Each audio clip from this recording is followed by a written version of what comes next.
If you've spent a weekend scrolling through endless pool cleaner options, reading specs that sound more like spaceship manuals than backyard gear, and you still feel that nagging doubt about whether the next thing you buy will actually keep your pool sparkling without turning your garage into a workshop, this review is here to clear that up.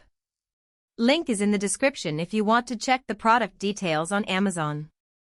I've taken the time to dig through the tech sheets, watch a few unboxing videos, and read the handful of user comments that actually talk about day-to-day life with a robotic cleaner, so what you're getting isn't just a read-off of a spec sheet.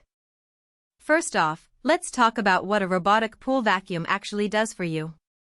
Unlike the older suction side or pressure side cleaners that need a dedicated pump line, a robot like the Hayward TigerShark RC9990CUB is a self-contained unit. It plugs into a standard 120-volt outlet, drops into the water, and runs on its own 24-volt motor. The biggest promise here is no extra hoses, hookups, or pumps required, which means you won't have to wrestle with a maze of PVC or worry about messing with your pool's filtration system. For many homeowners, that simplicity is the first hurdle cleared. Now, the TigerShark's standout claim is the 90-minute quick clean cycle. In a typical suburban pool, say a 20 by 40 foot rectangle, the robot can cruise the entire surface, walls, and floor in an hour and a half, picking up leaves, fine debris, and even the occasional sand that settles at the bottom. In real-world terms, that translates to one quick run after a windy afternoon when a handful of leaves drifted in, and you'll come back to a surface that's ready for a swim. It's not a marathon deep clean that you'd schedule once a month, it's a fast, frequent pass that keeps the pool from ever getting to the point where you need a manual brush. One of the practical strengths that isn't always highlighted in marketing copy is the cartridge filter system.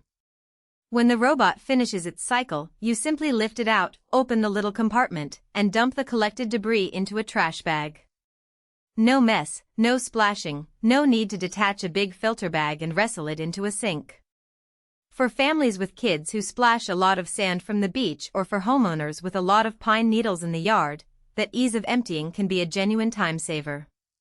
The cartridge also locks into place, so you don't have to worry about it spilling mid-run. Energy consumption is another hidden trade-off that matters on the bottom line. The 24-volt motor is marketed as efficient and, compared with older 120-volt brush-type cleaners that run constantly, the TigerShark draws far less power. If you run a quick clean after each use, say 3 times a week, that's still a fraction of the cost of a full-time suction line. Over a summer season, the savings on your electricity bill can easily offset the upfront price of the robot, especially when you consider the cost of hiring a professional cleaning service. Who should consider buying the TigerShark? The sweet spot is the typical in-ground residential pool owner who wants a set-and-forget solution for regular maintenance and isn't looking to deep clean a heavily shaded pool with tons of organic buildup every day. If you have a medium-sized rectangular pool, up to about 20 by 40 feet, and you already have a standard outlet near the pool deck, this robot slides right into place. It also works well for people who travel a lot and need a reliable system that can run unattended for a few days. The robot will keep the pool clean enough that you don't come back to a green lake. On the flip side, there are scenarios where the TigerShark might not be the best fit. If you have a custom shape like a freeform or a kidney-shaped pool, the robot's navigation algorithm can sometimes miss tight corners, leaving a thin line of debris along the edges.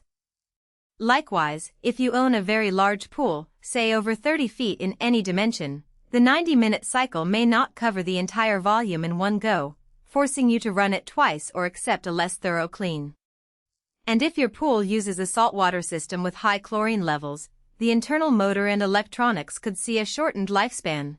Hayward doesn't list a specific saltwater compatibility rating, so that's a risk you'll have to weigh. Practical weaknesses also surface when you think about storage and durability. The robot sits on a plastic chassis, which is fine for the typical summer months, but if you leave it on the deck during a harsh winter freeze, the housing can become brittle and crack. Hayward recommends storing it indoors during the off-season, which means an extra step for owners who aren't used to seasonal maintenance. Another point is the lack of a built-in timer. You have to manually start and stop the unit, so if you want it to run while you're at work, you'll need a simple timer plug. That's not a deal breaker, but it adds a